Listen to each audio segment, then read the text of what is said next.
दुनिया मौन है और मासूमों को मसल दिया गया। अमेरिका और ईरान की जंग में एक ऐसी तस्वीर भी आई जिसे देखकर दिल रो दिया। अपनी सत्ता और ताकत की हनक और सनक में अमेरिका इजराइल ने मासूमों को मार दिया।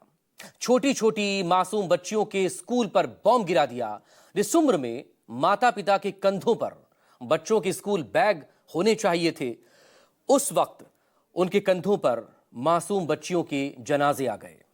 देखकर रो पड़ेंगे इन तस्वीरों को आप भी। सवाल ये उठता है कि आखिर इन मासूम बच्चियों का कसूर क्या था? क्यों जंग का बारूद बॉम्ब बनकर उस प्राइमरी स्कूल पर गिरा जहां दुनिया से बेखबर ये मासूम जिंदगी के फलसफे सीख रही थी और अचानक से सब कुछ खत्म हो गया।